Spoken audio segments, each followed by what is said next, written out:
Good evening, everybody. As the Dean of the University of Colorado Law School, it's my great pleasure to welcome you all to the commencement ceremony honoring the class of 2019.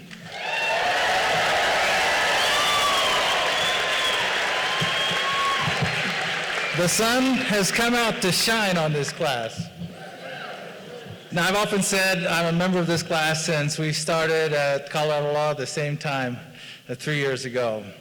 And I know that every one of you has worked hard to get to this day. Congratulations, everybody.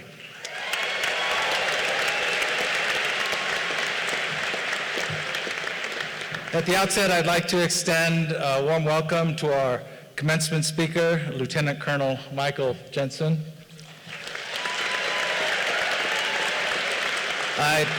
I'd also like to welcome and acknowledge Judge Christy Martinez, Boulder County Court Judge, and the former...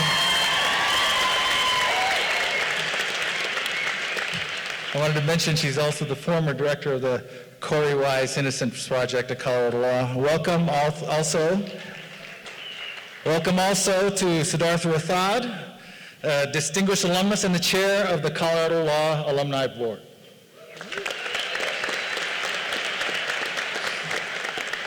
Today, we gather to celebrate the members of the class of 2019 and to witness the conferral upon them of the Juris Doctor degree. We also celebrate those graduates who have earned the Legum Magister or LLM degree and the Master of Studies in Law or MSL degree.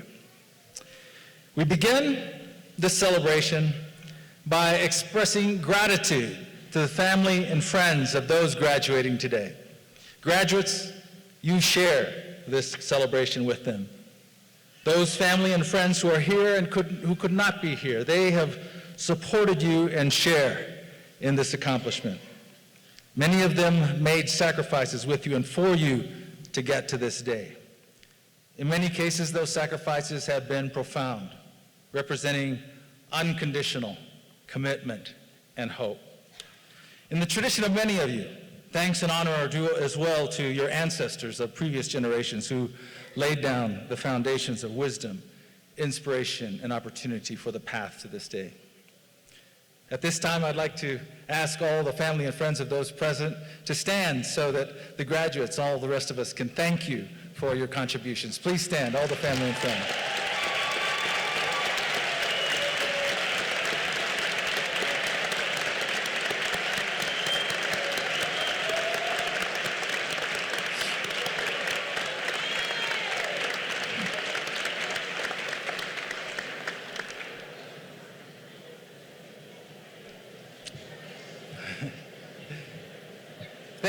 Thanks are also due to the student and class leadership, in particular the officers of the Student Bar Association and the officers of the class of 2019. It's been my pleasure to work with the SBA officers, especially class member Nick Monk, who served as president of the SBA this year. Several other members of the class of 2019 served as SBA officers in previous years. Thank you. I'd also like to acknowledge the dedicated officers of the class of 2019, from whom we'll be hearing in a moment. They are Class President Christine Roach,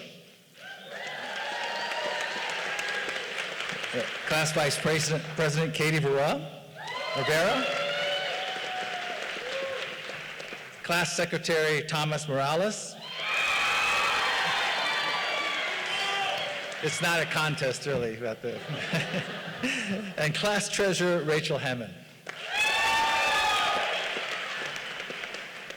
Each of these individuals is an outstanding leader who exemplifies the kind of service commitment that we promote at Colorado Law, and that makes us all proud. Please join me in a round of applause once again for our SBA and Class of 2019 officers.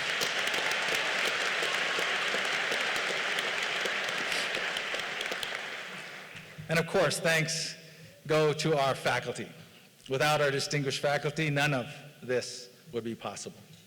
They are the backbone of this institution.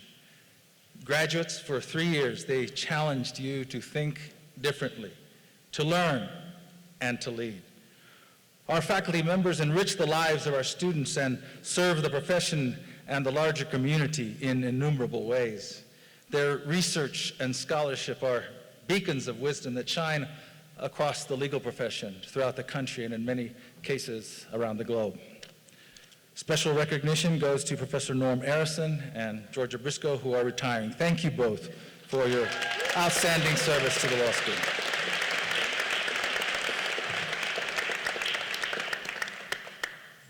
And finally, gratitude is due to the law school staff, who in many ways and through a host of different vocations and tasks support the law school and our mission.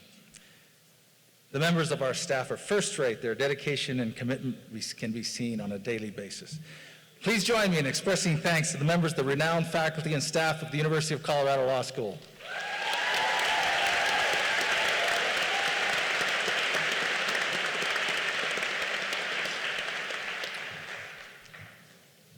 The gratitude that has just been expressed finds a fitting companion in the bonds of love that have been formed among the members of the class of 2019 during their time here. Now, the love I speak of is not really the intimate kind, although I'm sure there's been a good bit of that. But I speak of the love of close friendships that have been forged here. Graduates, as you move on, you will do well to nurture these friendships while heeding the words of the writer Isabel Allende, who said, "La verdadera amistad resiste el tiempo, la distancia y el silencio." True friendship resists time, distance, and silence. The love I speak of is also the love that combined all of those sharing a common experience with overarching solidarity and caring. I've been continually struck by manifestations of solidarity and love among the students at Colorado Law, including the students of the class of 2019. In the often challenging march toward graduation, acts of kindness have overshadowed contention among the class of 2019. Love of this kind carries into other shared experiences and into the broader community, and in doing so, it animates commitment to service in various ways. Alongside working toward their degrees, the members of the class of 2019 collectively contributed thousands of hours of unpaid service.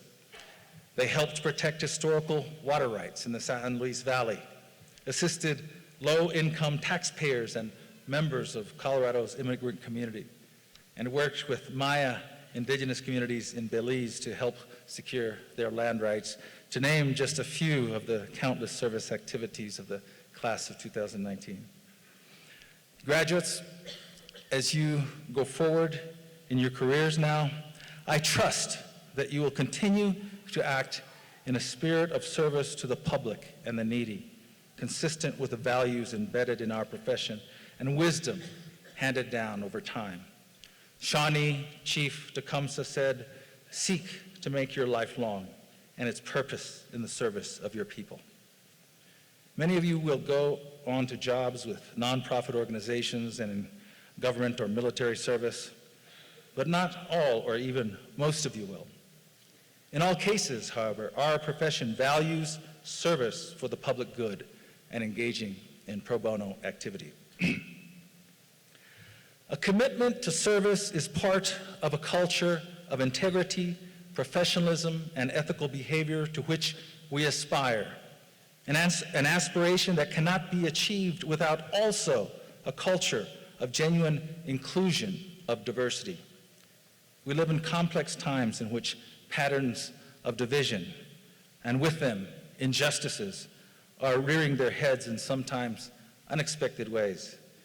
The call to a life of integrity is a call to advance a profession and society that value those who are different from the majority, to be compassionate in our interactions with those who are different from or think differently than ourselves, and to combat the injustices of discrimination and exclusion. Recall the words of Dr. Martin Luther King, who said, "Injustice anywhere is a threat to justice everywhere." We are caught in an inescapable network of mutuality, tied in a single garment of destiny. Whatever affects one directly affects all indirectly. Graduates, embedded in your roles as new attorneys is an imperative of justice for all. The law is the tool of both maintaining order and of uplifting the unjustly marginalized. Now, while the law is a profession of integrity, inclusion, and justice, it is also a profession of opportunity, including opportunity for genuine happiness and joy. The profession allows a range of growth opportunities and lifelong learning. With these opportunities, learning, and related rewards can come joy. High salaries, status, fame are often measures of success, but they alone cannot bring joy. I will not presume to tell you or give you a formula for how to achieve happiness or joy in being a lawyer or other professional. Ultimately, that is a question that only can be answered by each one individually. But I will tell you this: be open to serendipitous, unexpected opportunity, and make the pursuit of happiness, of joy, central to your life's pursuit. Graduates, on this one occasion of joy, you pass from being a student to an alumnus of the University of Colorado Law School. As you now advance in your lives as legal professionals and in new routines that don't involve the Wolf Law Building, remember that you remain part of the Colorado law community. In closing, best wishes to you. Take in this moment of commencement of the rest of your life's journey. Look around you, at each other, and congratulate one another on a fantastic achievement. Thank you.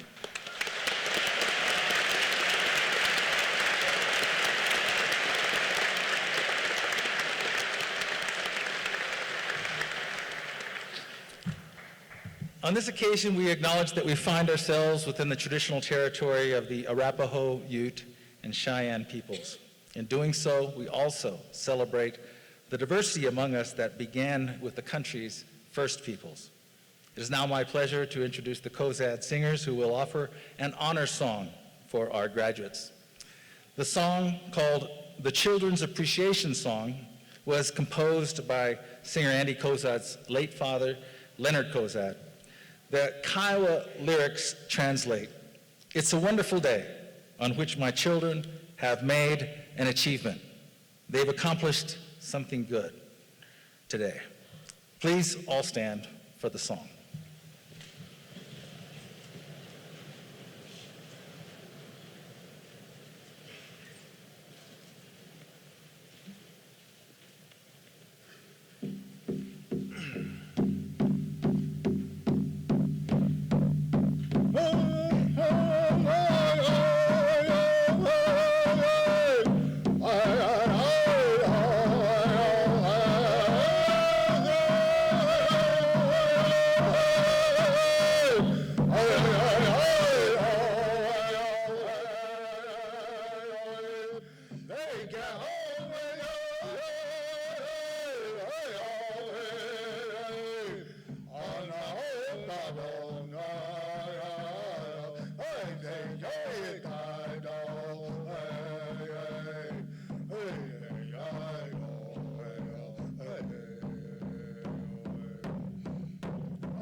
I'm happy to now introduce Professor Blake Reed, who will present our 2019 Honorary Order of the Coif Award to Judge Christy Martinez.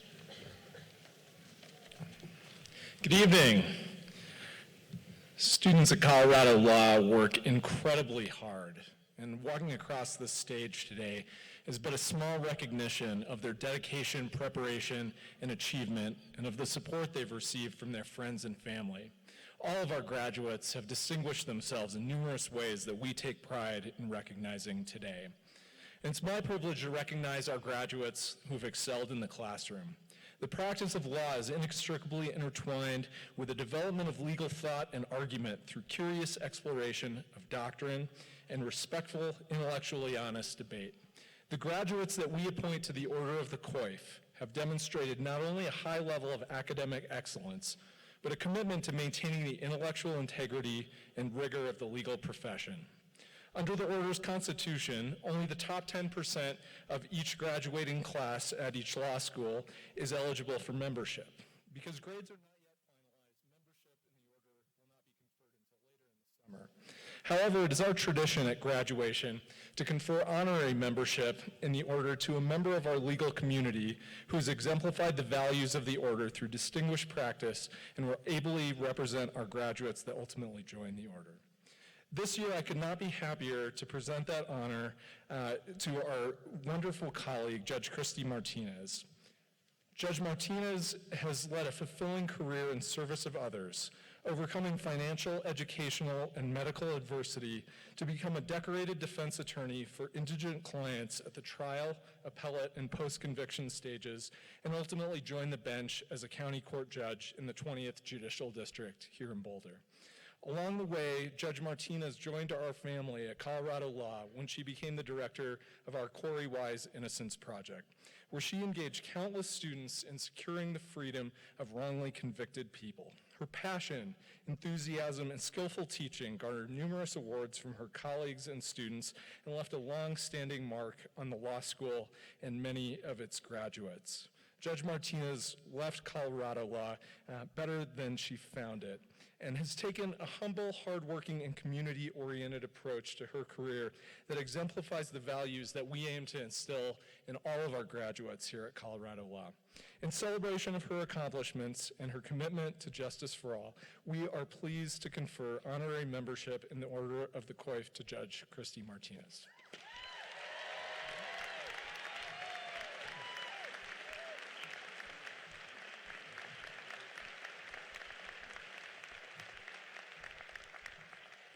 Thank you. I promise I'll keep this very brief. To Dean Anaya and all of the esteemed colleagues that are on the stage here, I'm truly humbled. To the staff and to the students, I don't know how to express any other way than my gratitude. If I could take a moment to focus my attention to the people in front of me, the students, I want to tell you something about the love affair within which I have had with the profession. This profession elevated me outside of poverty. It elevated me, and it provided a voice to me in a way that I never had before. I cannot impart to you what it felt like the first time that I argued what I interpreted as the Constitutional Bill of Rights in front of a judge, and he asked me my opinion. I wept all the way home. I had never once had anyone in my life ask me what I thought about something. No offense, Mom.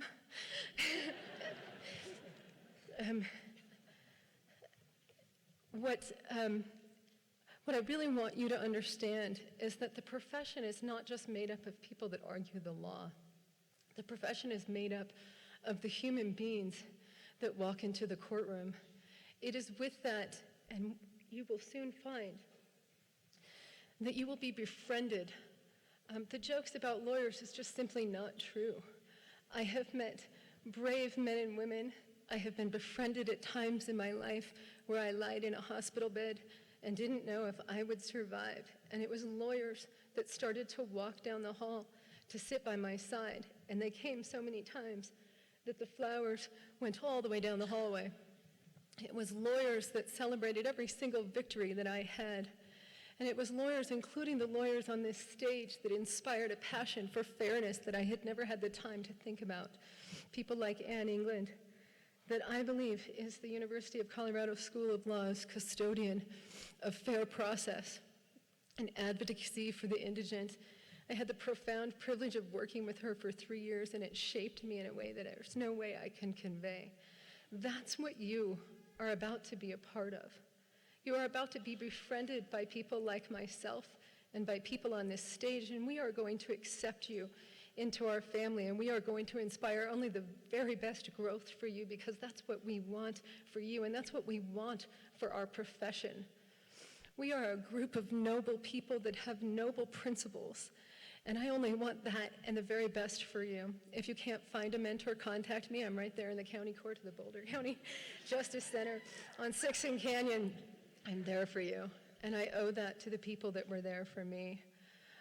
As it relates to the students, the Rebecca Hollemans and the Hannah Armentrouts and the Eastery Lawsons and the Ian McDavids and the Erica Rogers and all of you that participated in my quest for an inquiry into whether or not our justice system did what was right. Thank you for being there for me.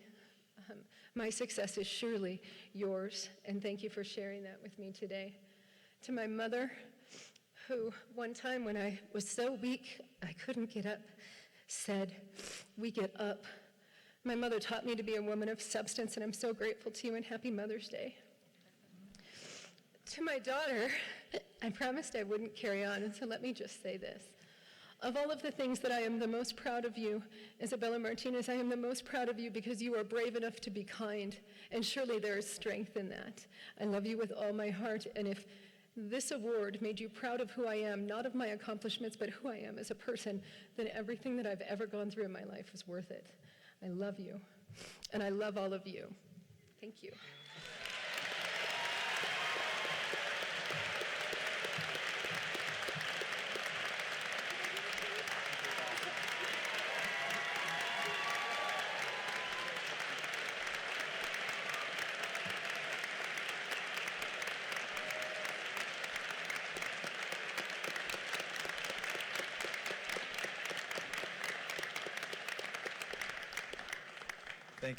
Thank you, Judge Martinez, for those inspiring words. Now we will hear from our class officers. First, Class President Christine Roach will share her reflections. She will be followed by Class Treasurer Rachel Hammond and Class Secretary Thomas Morales, who will talk about the Class of 2019's gift and the awards distributed this year. Then Class Vice President Katie Vera will introduce our speaker, Lieutenant Colonel Michael Jensen.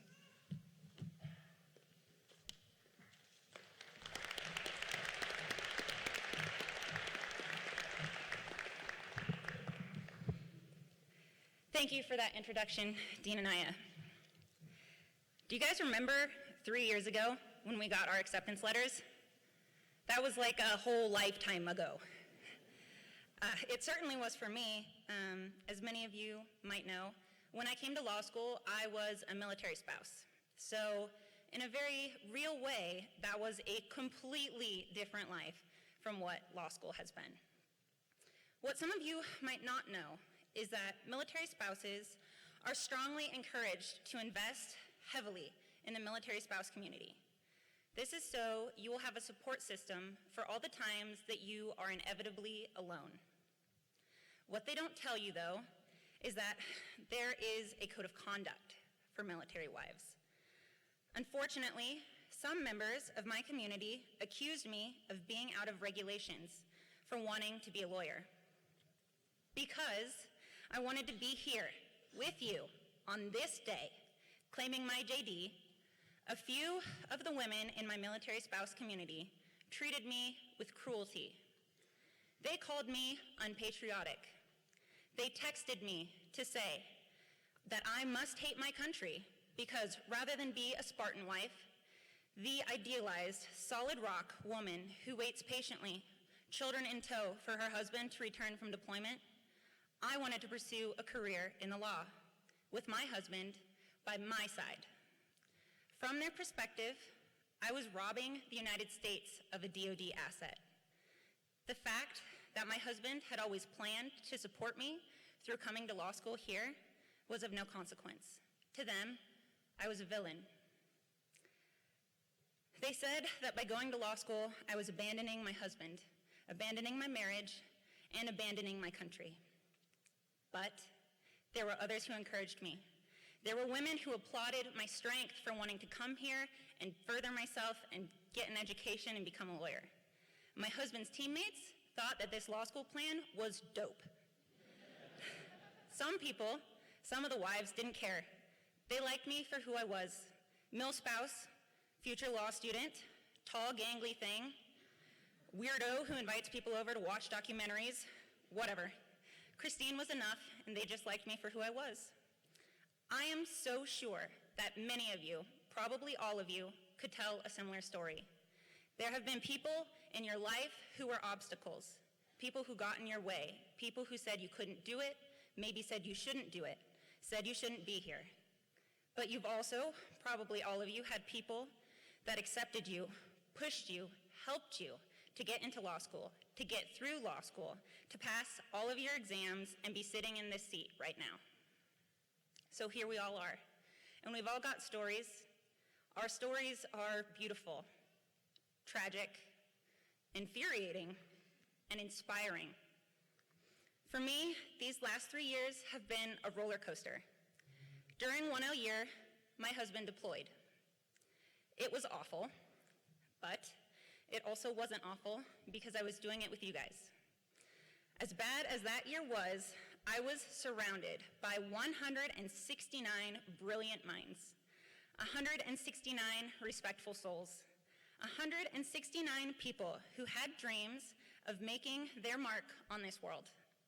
And most importantly, 169 people who respect the fact that it takes all kinds of people to keep the world spinning, and none of our dreams have to look alike. And so, while we have so much to accomplish, or to celebrate because of what we've accomplished, we've arrived here on this day, and there's so much cause for celebration. We also have to leave here knowing that there will be people, like those few military spouses, who will spit on you, and they will spit on your dreams, just like they did to me. They will spit on you for prosecuting an accused lawbreaker, and they will spit on you for defending the guilty. They'll be furious that you believe in a product, or a company, or a specific parent, or the environment, or a new technology. Eventually, somebody will insult you, drag your name through the mud for your convictions and for your dreams of justice, and this JD, as powerful as it is, will not protect you from their scorn. And so, I've got 2 prayers for this class, 2 of my deepest hopes for each and every single one of us sitting before me right now. First is that when we inevitably get spat on, because no matter what, we will have done something wrong, I hope that we have friends and mentors that we have made in these last 3 years at CU who we can call in our moment of self-doubt.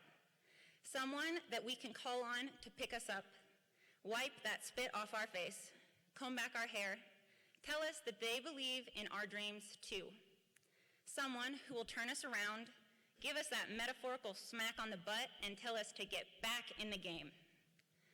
But it is also my hope, and probably more important than the first, that we have made the kinds of friends and mentors here who will pick us up when we get spit on or knocked down, who will wipe us off, straighten our jacket, and then look us in the eye and tell us hard truths.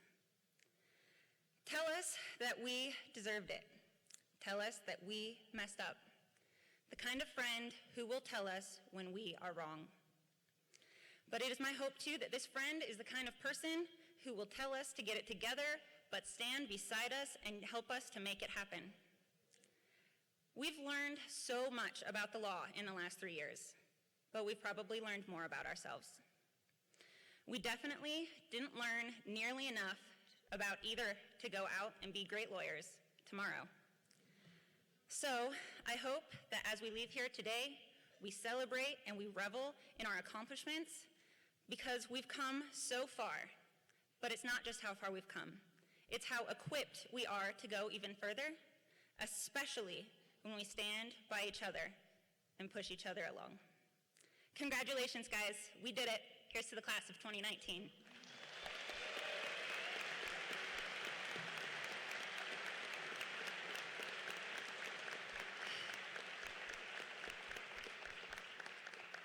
And now Rachel is going to tell you all what your hard-earned, your hard-given fundraising dollars ended up buying for our class gift.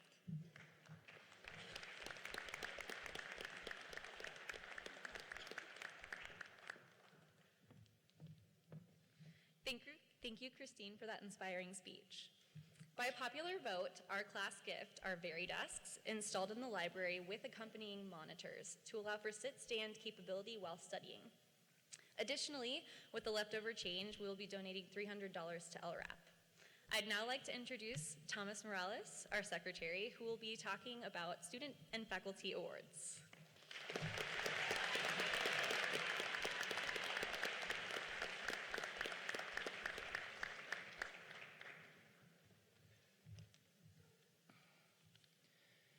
Recognizing this year's many student and faculty award winners is also an opportunity to recognize our community as a whole. Now, 3 years ago, when I asked students why they chose to come to CU Law, I heard the community over and over again. And today I understand that well. It's because we've continued that tradition. We've created our own community, and we've prospered. We've prospered because of our collaboration and our leadership, and certainly because of our commitment to service. We all did that together. We succeeded because we worked together. I was struck how even after our first year, I could still see in the Commons the same group studying together, or even sections studying together, learning from one another and challenging each other. That was truly inspiring to see. And we also inspired others because we gave back. 31 of our classmates completed the public service pledge, and together these students put in over 6,000 hours of pro bono work. I'd like to take a moment to recognize our classmates who completed the public service pledge. Would those students please stand so we can thank them?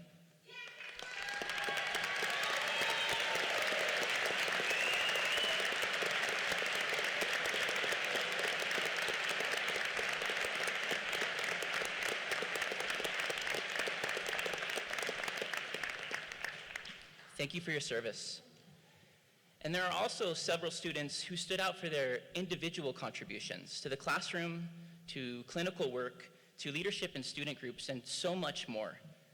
And last month, these students were presented with awards for their outstanding contributions, but tonight, I want to recognize them as well. Will this year's student award winners please stand?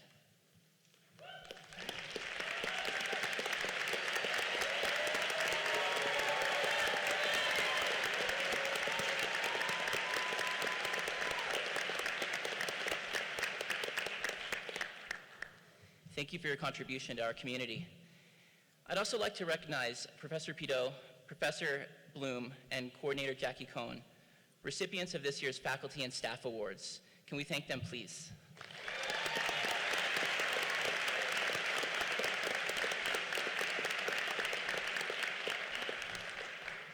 And of course, I want to thank all the faculty and staff. Our community prospers because you are always available to talk about a class, the profession, or life in general.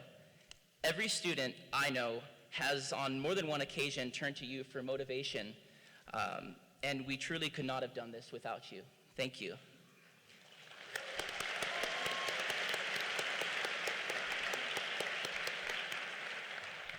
Before I close, I just want to share an example of this, which I know so many of our students, my classmates, have had similar experiences.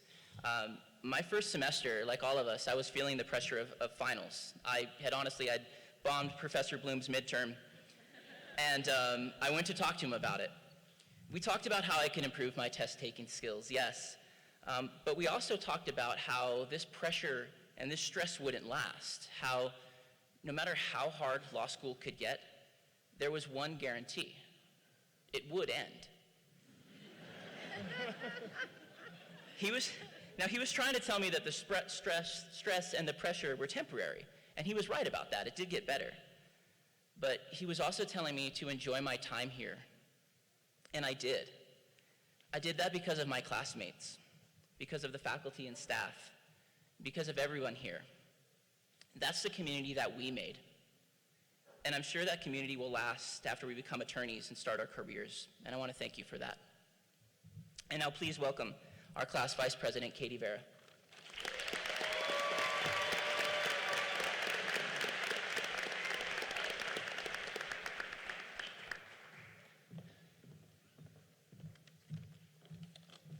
Good evening, everyone. I have the honor of introducing our commencement speaker, Lieutenant Colonel Michael Jensen, tonight. Colonel Jensen is a career Air Force Special Operator who has completed several deployments around the world, ranging from humanitarian relief operations to direct action missions.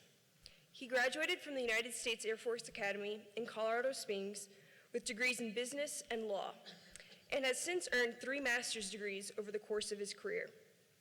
He was promoted to Lieutenant Colonel 2 years early, and because of his exemplary leadership skills, was selected to command a brand new elite military unit of 200 special operators in New Mexico. During his time as commander of the 26th Special Tactics Squadron at Cannon Air Force Base in New Mexico, he dedicated himself to equipping his airmen and their families with the skills needed to perform at a high level in a demanding environment. For his exceptional work, he has been awarded United States Air Force Special Tactics Officer of the Year, Special Ops Command Officer of the Year, and Headquarters Officer of the Year. Colonel Jensen now lives in Alexandria, Virginia, with the rest of Team Jensen, his wife Rachel, and their 6 children. He works at the United States Office Headquarters in DC, at the Pentagon as Special Operations Staff, and has completed assignments at the Pentagon think tank. When he's not out saving the world, Colonel Jensen enjoys training jiu-jitsu with his wife and spending every available minute outdoors camping, climbing, and mountaineering with his family.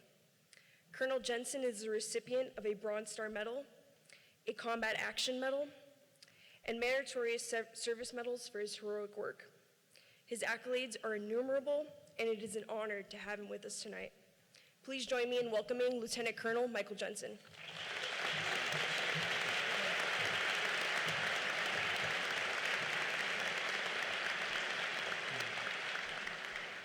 Thank you. Have you ever been so deep asleep that you wake up and have no idea where you are? Do you remember that moment of confusion as you try and sort through how you got there and what's going on? That is exactly what it felt like when I woke up after I died. My brain was racing to try and put the pieces together because my last conscious thought was searing pain and my heart stopping. I was sure I was dead, but there I was, staring at the ceiling tiles in the ICU. So I knew I was in Key West, Florida, so let's start there. So imagine with me for a minute that we're in Key West. Okay, you're staring out over the crystal blue water, lounging back in a beach chair, the sun on your face, the sand between your toes, salty sea breeze blowing through your hair, got a margarita in your hand. Okay, I don't want to interrupt your vacation, but we're not there on the beach. We're down the road at the Army's Combat Diver Qualification Course, which features none of those things that I just talked about. In fact, the one defining characteristic of the Army course, and they're very proud of this, is they have the highest attrition rate of any school in the Department of Defense. This, they say, means that this is the hardest school in the military. I can't argue, it killed me to graduate. The Combat Diver Qualification Course was the last course that we had to graduate in order to get to our teams and get to work. We'd been training for about 2 years now to get through this, to be special operators. The 2-year training pipeline had included survival, high-altitude parachuting, weapons, explosives, everything you can imagine. And now here we were, at the toughest school in the military to prove that we had what it took to make it on the teams. All we had to do was pass this course. By the time we made it through 4 grueling weeks to the last dive of the course, the class had gotten a lot smaller, but we were ready for the final test. A 2,000-meter night equipment dive. We'd jump on boats, they'd drive us out about 1.5 miles into the middle of the ocean, and you'd get one peek back at the island to set your compass and then go underwater for about 3 hours to swim back. You had to pass a dive to pass the course. If you broke the surface of the water at any time, you failed the dive. If you swam too slowly, you failed the dive. If you got off course, then you'd miss the island and you'd have a whole bunch of other problems in addition to failing the dive. To survive a 3-hour subsurface dive, we were wearing some pretty complicated equipment, so we had a lengthy pre-dive safety briefing to talk about what might go wrong and how to fix it underwater. We talked about the effects of the dive on our body, and the last part of the brief was the hazardous marine life briefing. And the instructors seemed genuinely concerned tonight about some new threat out there in the water. See, there's an odd current that had come up from Australia, and they thought that maybe it brought with them some box jellyfish. So box jellyfish is this cute little jelly about the size of a shot glass that has a lot of other nicknames like the most venomous animal in the world. So when you get a box jellyfish sting, it injects the venom into you and starts off what doctors call the most explosive envenomation process known to man. It's a neurotoxin that instantly sparks your heart rate, starts to overload your heart, and then systematically shuts down your whole central nervous system. They said if you got stung, you had about 20 minutes to get an antivenom, and you'd be okay. So, not to worry, we had the antivenom, and it was standing by in the ambulance on shore. So if you got stung, get to the shore and get your shot. Got it. So it's going to be a tough dive. 3 hours underwater, at night, complex gear, surrounded by deadly animals. About the only thing we had going for us was our swim buddy. We were actually tied together with our swim buddy to make sure that we never got separated, and he was your lifeline. See, we'd all do this dive twice. One time you would hold the compass and you'd get the grade for the course, and then your buddy would swim with you to make sure you're okay. And on this night, I was the safety diver, and my buddy was going for grade. And he and I were both competing because we were both about to be the top graduate in the course, and he got to go first, and he was laying down a record time. He was moving out. So I was keeping time really closely because I knew I had to beat him. And when we were about 15 minutes from finishing the dive, we were so close to being done, all of a sudden, my neck exploded in excruciating pain. And my blood pressure spiked, and my heart started to race, and my brain put the pieces together. I had a box jellyfish on my neck. Before I could react, it slid down inside my uniform and started to roll around on my back and sting over and over and over again until finally it washed out the bottom mercifully back into the ocean.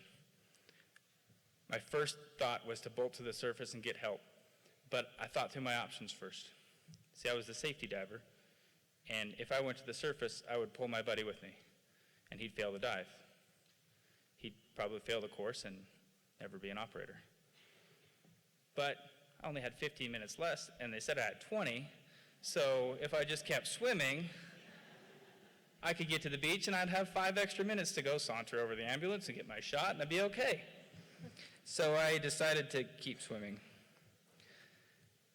So it turns out the 20 minutes is more of a guideline. And it's based off of one sting, and since I had been stung about 30 times, I didn't have 20 minutes. Less than 10 minutes later, I got a heinous leg cramp. And cramps are common on a 2,000-meter dive. So I tried to kick through it, but then my other leg cramped, and then my hands and my arms and my back and every muscle in my body just spasmed to full contraction. The pain was unbelievable. I remember the muscles in my face felt like they would tear away from my skull.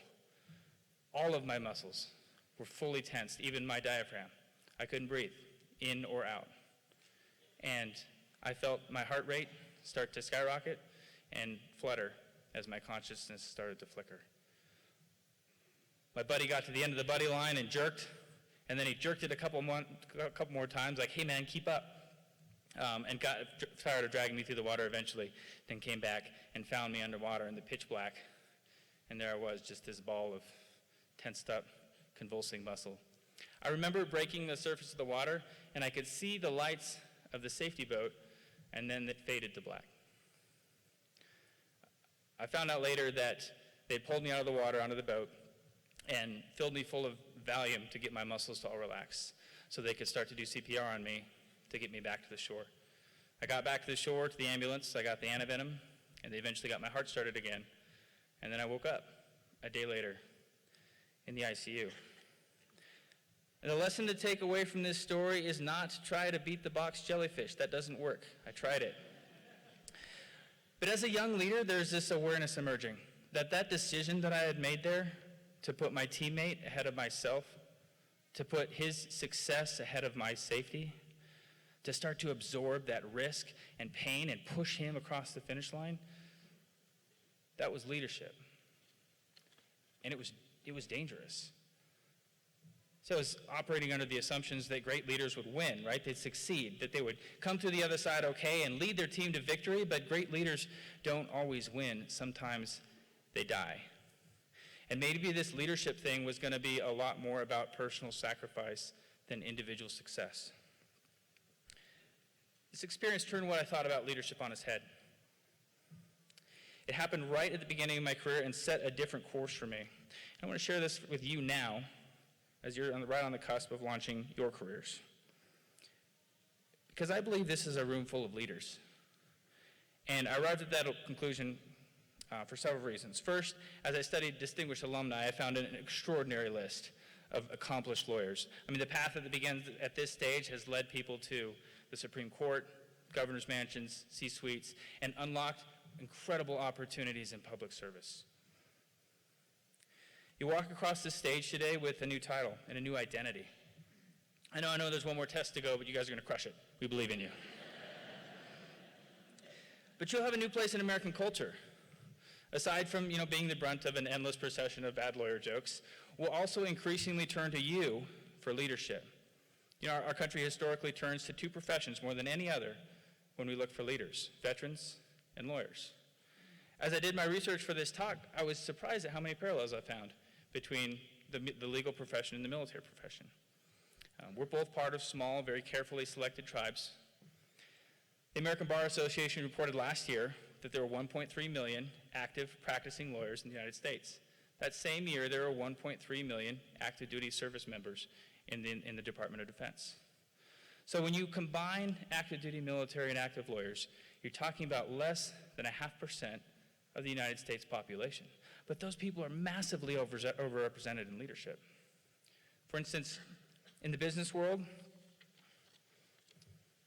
the Harvard Business School released a pretty fascinating study about S&P 500 CEOs. So these are 500 largest publicly traded companies in the United States.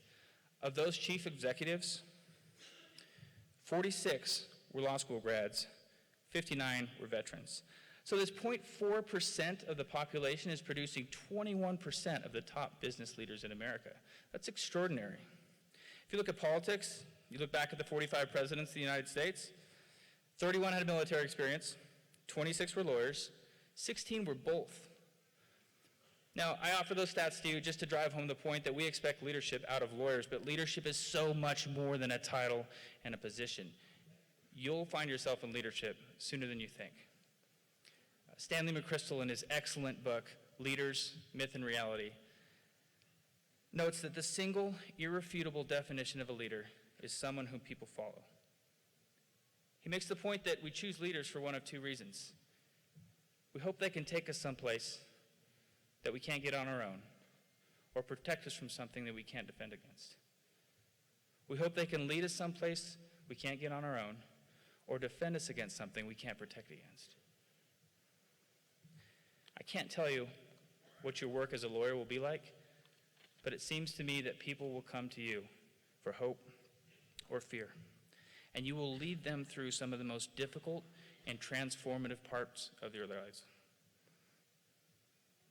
People will follow you. It's time to start thinking about what type of leader you want to be. In your search for a leadership philosophy, don't get sidetracked by some cheap counterfeits. So I can tell you from the business community, we're the worst at this. The MBAs will take an idea like team building and turn it into some sort of epic trust fall compilation, all right? Trust me, YouTube, team building fails. And there's a lot that's gone wrong with the term servant leadership. It's a good concept, but it's executed poorly in a lot of ways. If you look at Amazon, there's over 1,000 books on servant leadership. It was part of my MBA curriculum. It's part of every business degree in the world.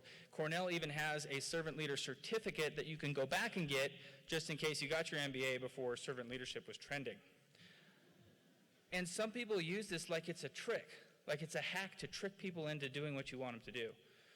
When I talk about service, I mean something completely different. Okay? Serving others may cost you more than you think. It's dangerous. You're vulnerable. It will leave scars. But it's also the most amazing thing you can do with your time on this planet. So I spoke to faculty and staff about you guys. They painted this picture of the most collaborative and team-oriented class they've ever seen, which is rare in a competitive and high-stakes environment by the law school.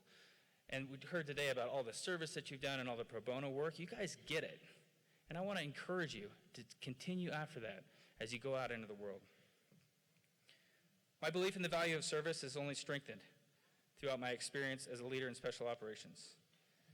My fatal dive happened right at the beginning of my career, and it changed what I thought and set a new course for how I would leave. My swim buddy graduated dive school. He had to do the whole dive over again, but they gave him a second chance because he did such a good buddy rescue and he saved my life. I left the hospital that day and dove the following night. That was a tough dive. It wasn't easy to get back in the water, but I wasn't about to quit. My official training report, in typically understated military fashion, says, awarded distinguished graduate despite sustaining marine life injury.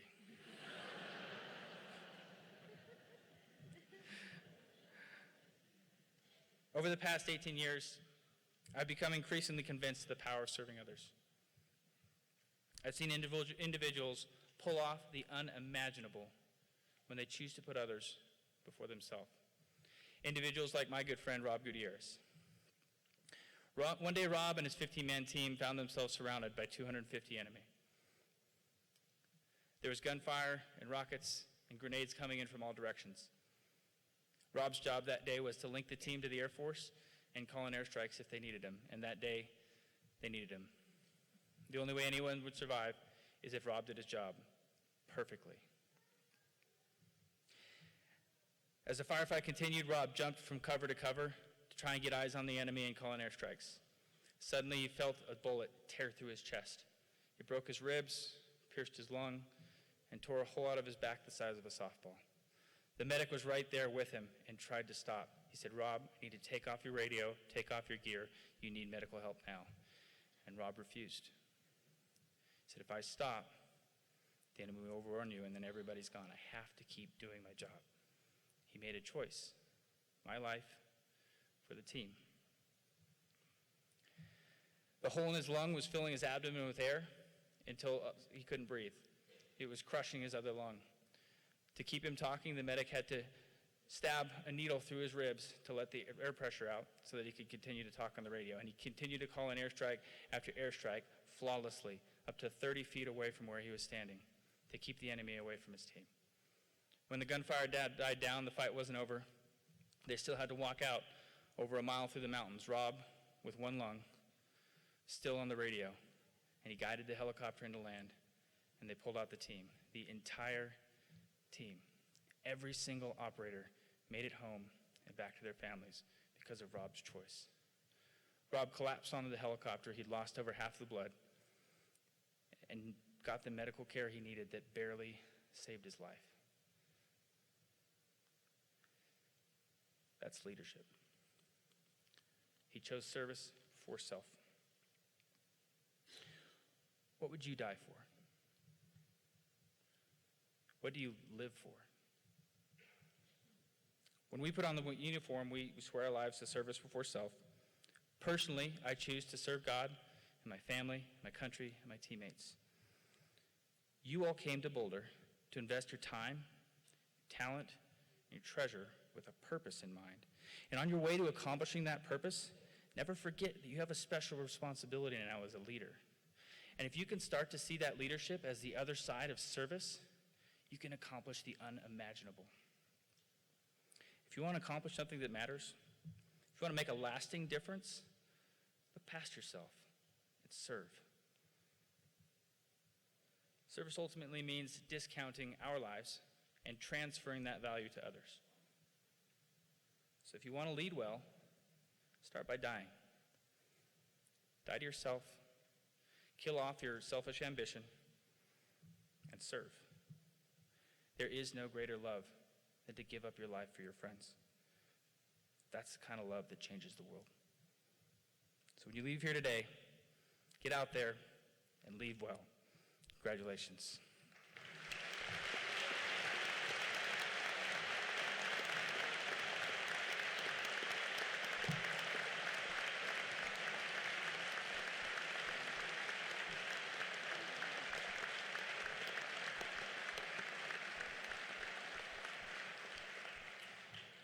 Thank you for that powerful message, Colonel.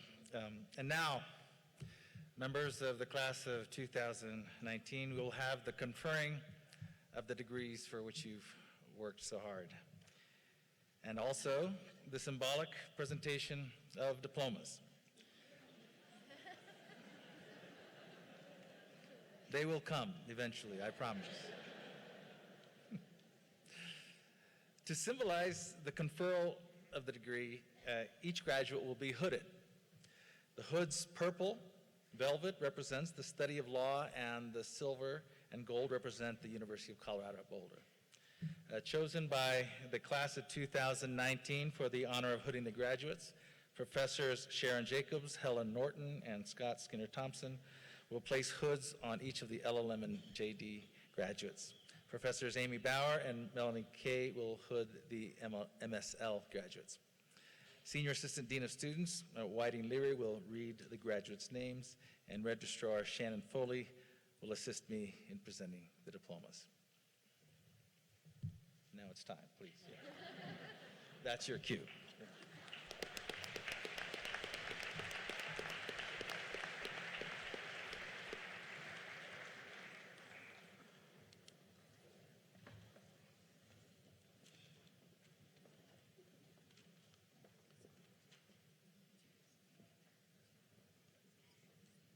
Christine A.K. Roach.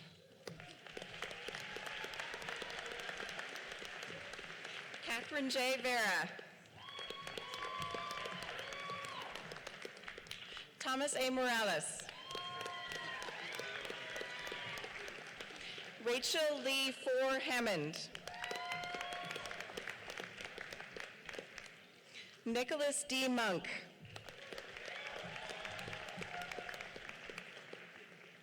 Nathan Dillon.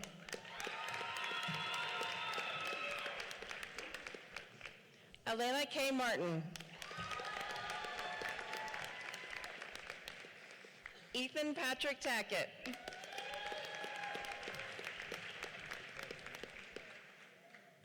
Sabrina Yip.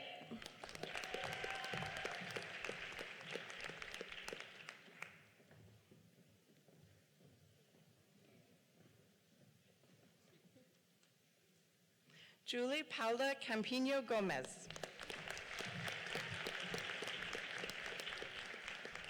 Shuo Fan.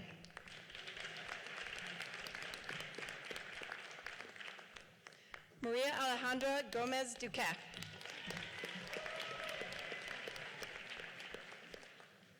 Seiji Krishta.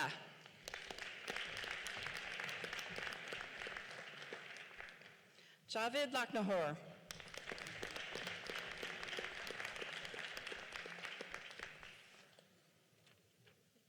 Sybil Danita Quay.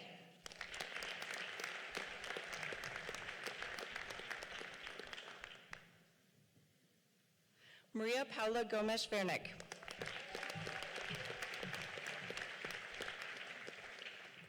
Jessica Marie Allison.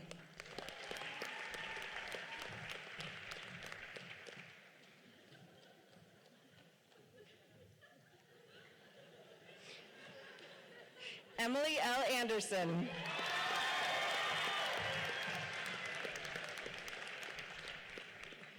Angel Jean Antkers.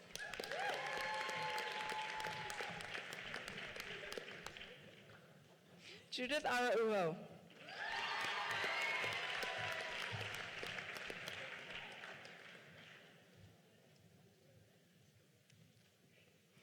Hannah E. Armentrout.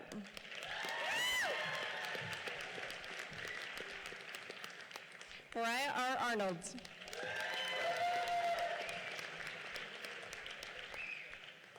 Catherine Ashley.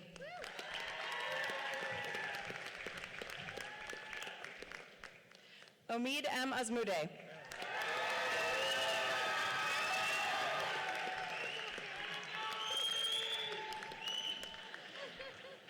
Andrew C. Baker.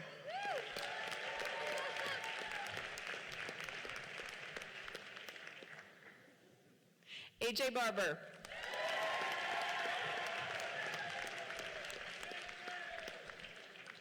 Hayla Bekela.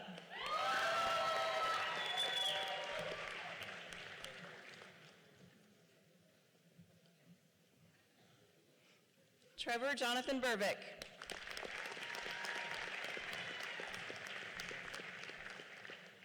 Alexander Rigdon Babisi.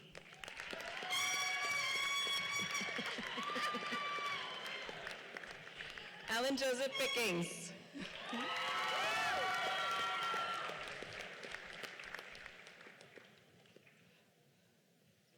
James Scott Bradbury.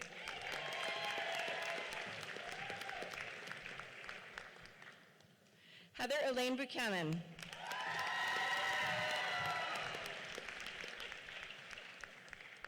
Hannah Jane Bastillo.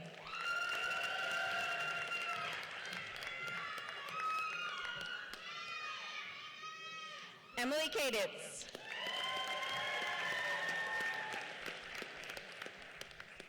Tessa Frances Carberry.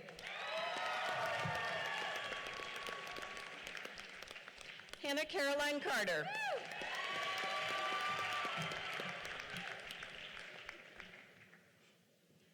Megan Elizabeth Chavez.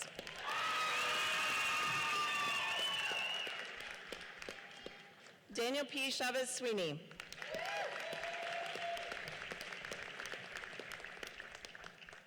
Daniel J. Condren.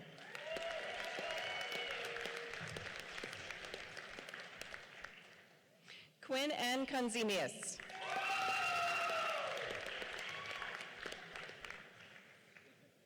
Catherine Michelle Costanza.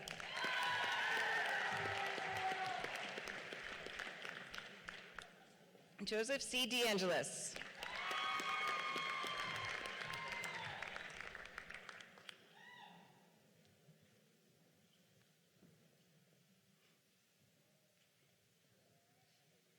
Jordan Demo.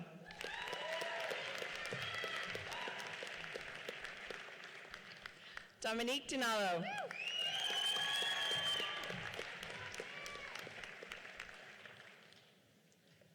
Spencer H. Dragle.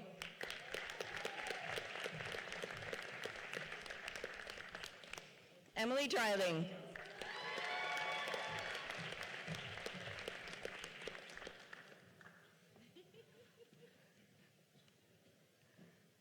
Catherine Dubois.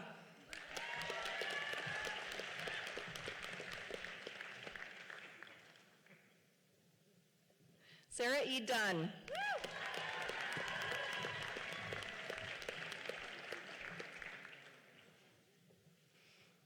Ashley Elizabeth Evans.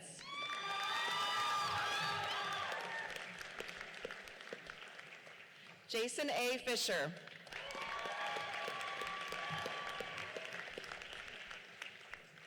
Joseph Bradley Gaffney.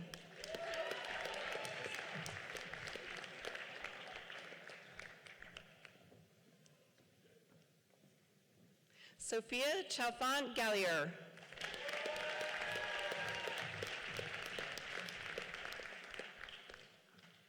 Mackenzie A. Galvin.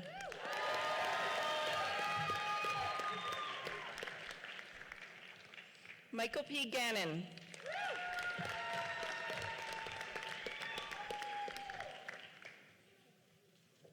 Genevieve Elizabeth Geiger.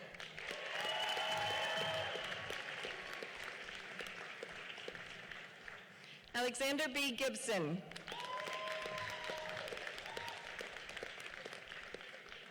Conrad S. Glover.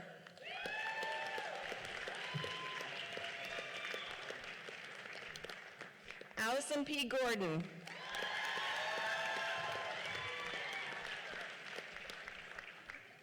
George G. Gurney.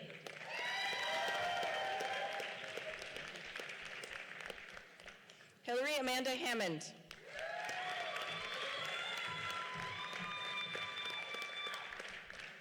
Marissa Susanna Harrison.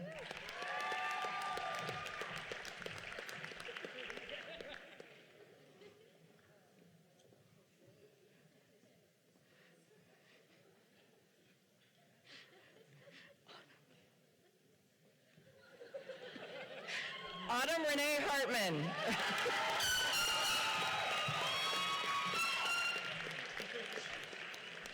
Nicholas A. Hartman.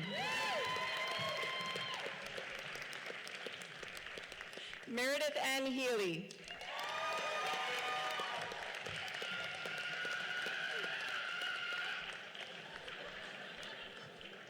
Rebecca Ann Holloman.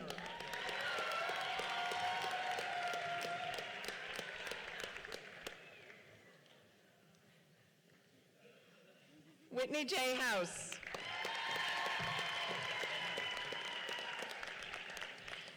David S. Jelsma.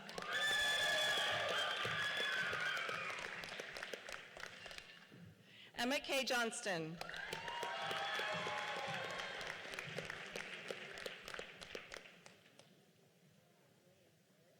Kelly King Joyce.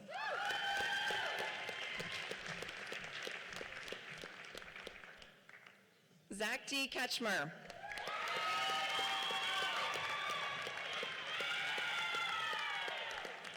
Elizabeth Camille McBride Kaczynski.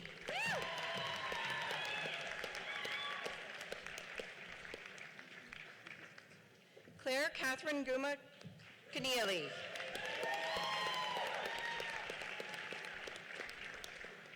Sierra N. Kimina.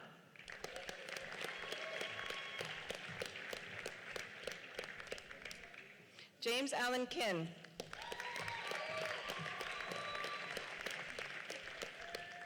Nicole L. Kleiman Moran.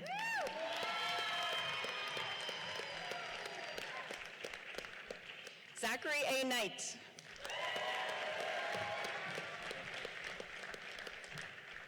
Andrew Kaczynski.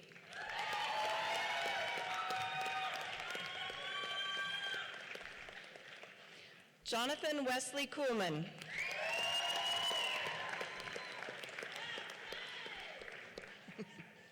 Westford Lewis Lang.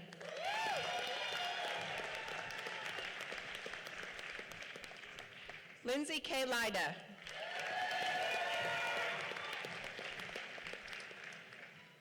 Andrea C. Majeski.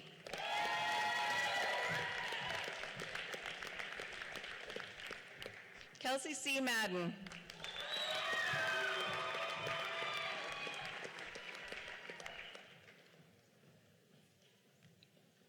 Ryan Patrick Mahoney.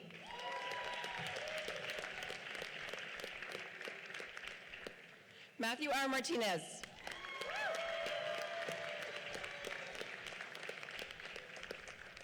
Taylor Stephanie Nicole Matthews.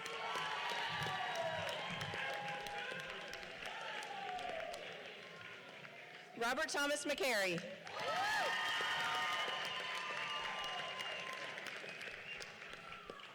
Jonathan A. McGuire.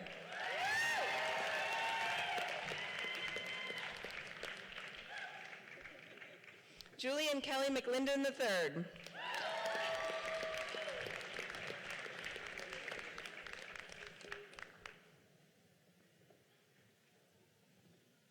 Courtney Andrea Lynn Mirage.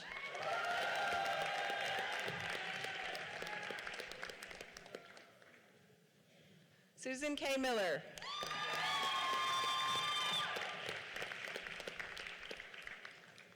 Leslie E. Mueller.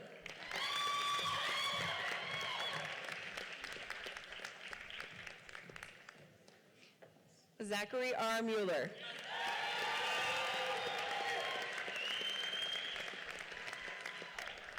Lauren Alexandria Mulhern.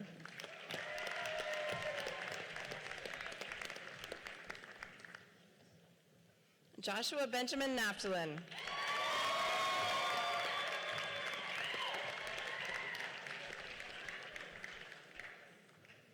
Andrew Joseph Neiman.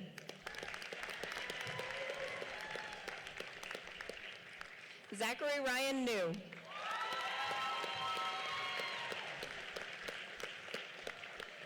Zachary Nichols.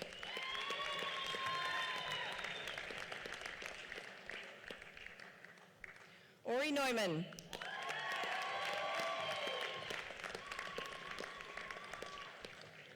Daniel and Sosa Nunez.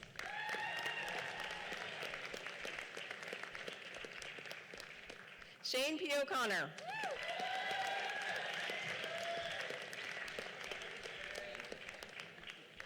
Carly Rozier Ogden.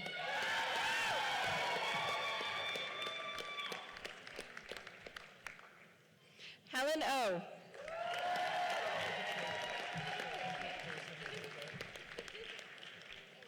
Erin Claire Orsley.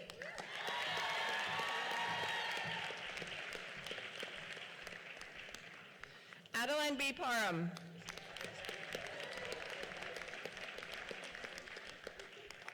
Kunal A. Parikh.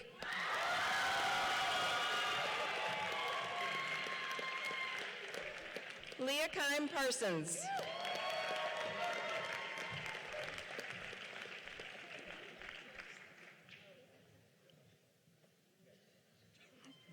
Galen Pospischal.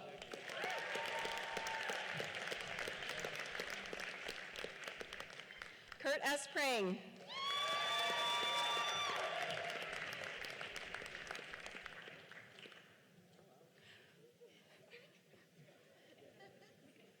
Morgan Fulham.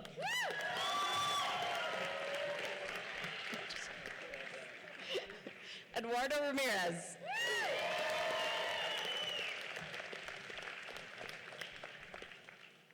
Earl Walter Reed III.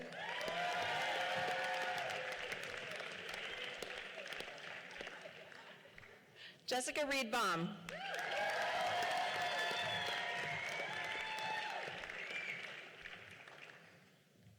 Hannah L. Regan Smith.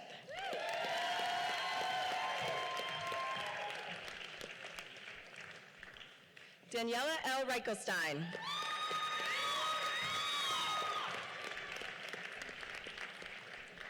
Jacob Rhodes.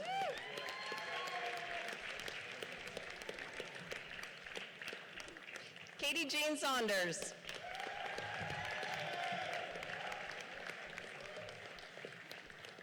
Ashley Marie Sawa.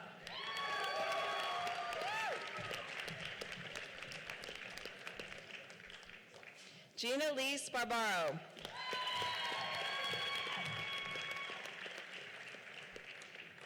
Carson D. Schneider.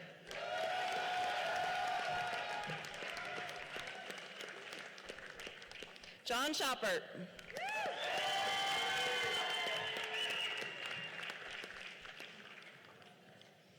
Keith A. Schreckengast.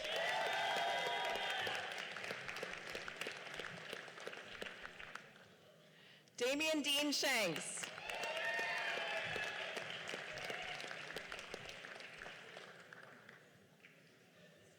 Grant Newell Simon.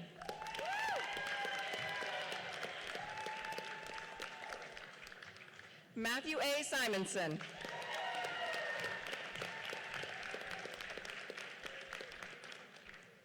Marjorie Taylor Smith.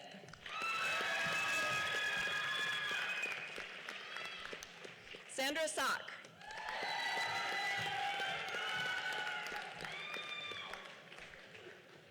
Will Soper.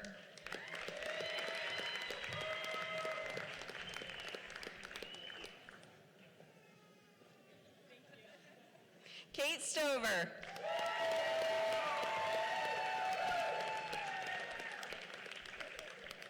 Mallory Cooney Taub.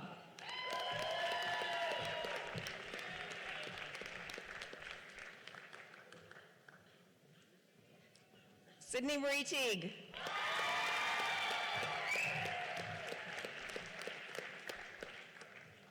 Margaret Catherine Tharp.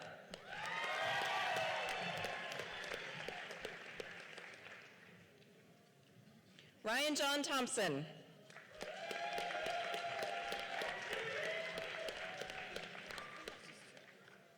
June Torres.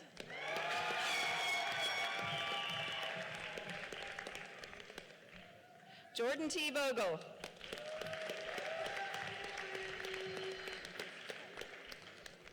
D. Nikki Vonderchek.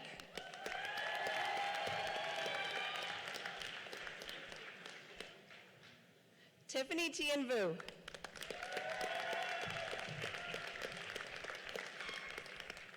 Aaliyah K. Wall.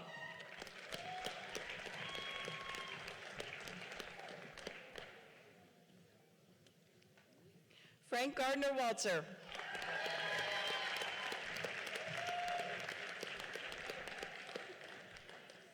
Casey F. Warsh.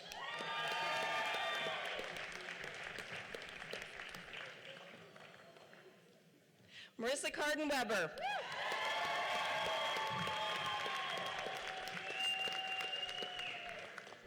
Martha Elizabeth Whalen Brown.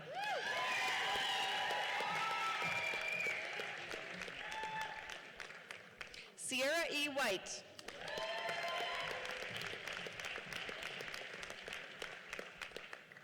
Kayla Ramona Wildeman.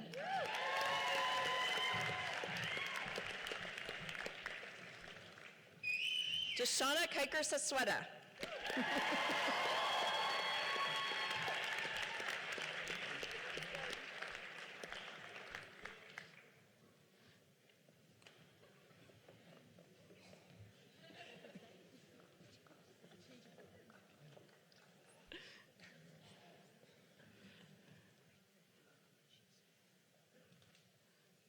Jessica Dinsmore.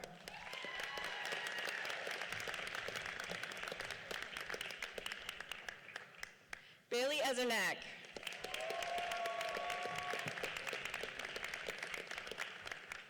Madison Nicole Green.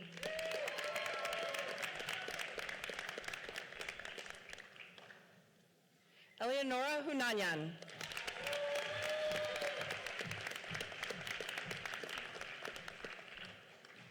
Blair Elizabeth Hurst.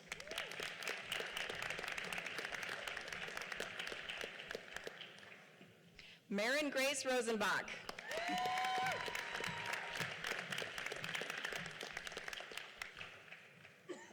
Ellen Page Sandrock.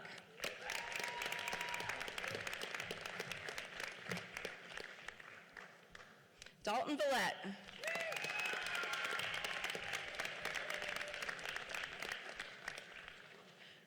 Cornelia Joanna Warnke.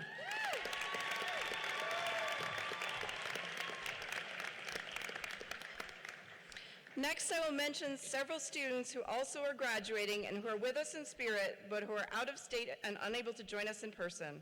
The first of these is a December graduate who's moved out of state, Maria Fernanda Loza Borello.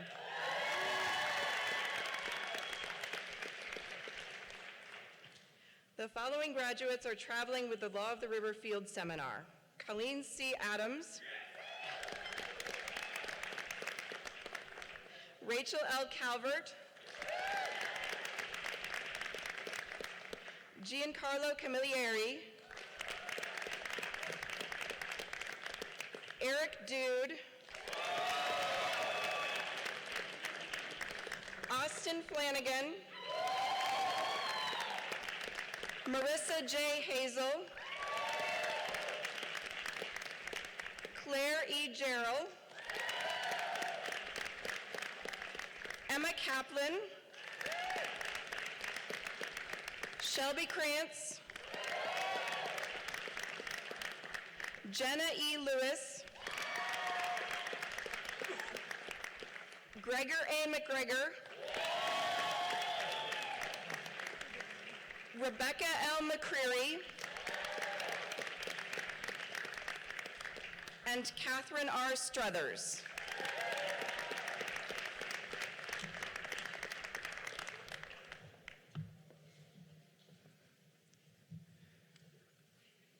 So now you are alums of the University of Colorado Law School.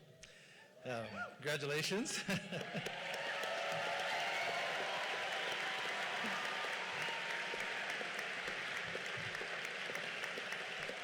And so fittingly at this time, I'd like to invite Law Alumni Board Chair Siddhartha Rathod to come and give a welcome to the class of 2019 to the distinguished company of the alumnus of the law school. Siddhartha.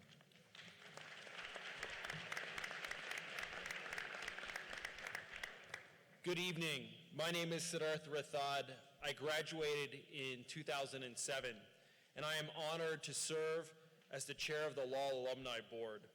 This evening, it is my distinct pleasure to welcome you as professionals in the legal community and as official alumni of the University of Colorado School of Law.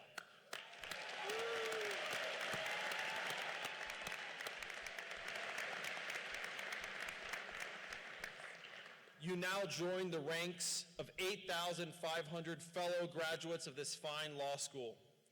Colorado Law alumni have held key roles all over the world in law firms, businesses, nonprofits, courts, and governments.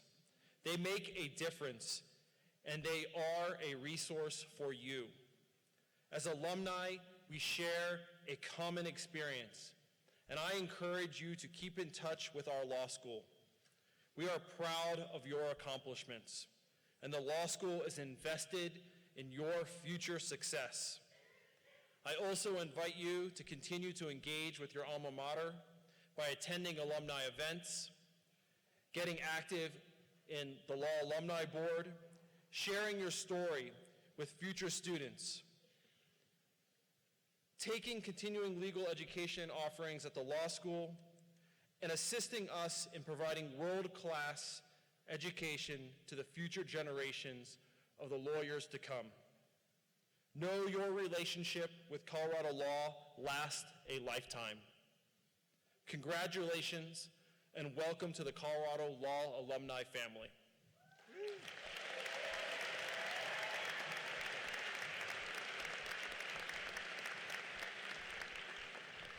Thank you, Siddhartha. It's customary to end the law school commencement to recall the words of our Dean Emeritus, Don Sears. So I leave you graduates, friends, and family with Dean Sears' words. You have now received the Juris Doctor degree. Please do not take undue pride in this title, for in the final analysis, the test of your professional fitness will lie not in your title, but rather in your service to society and in the extent to which you combine professionalism with humane concern, legal learning with intense integrity, great energy with high ideals. What kind of lawyer you will be depends in large part on the kind of person you are. I hope you may continue to grow and that in the years to come, you will live the most challenging life of all, the life of the mind, the life of service. To you all, we wish you great success in your chosen profession. Thank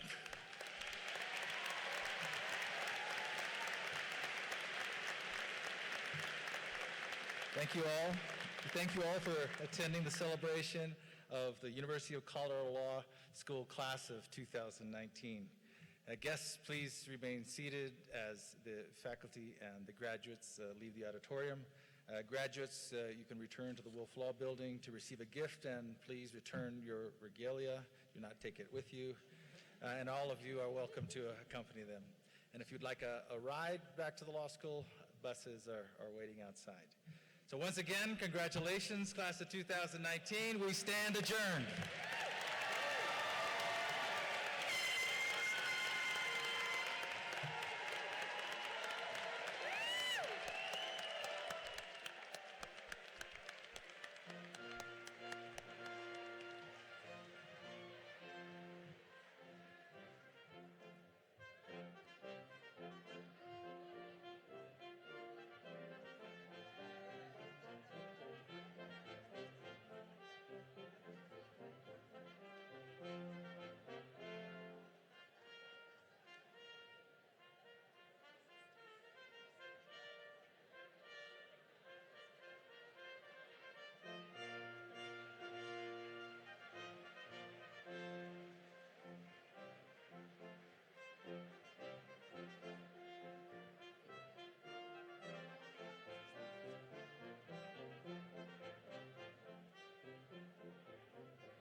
Thank you.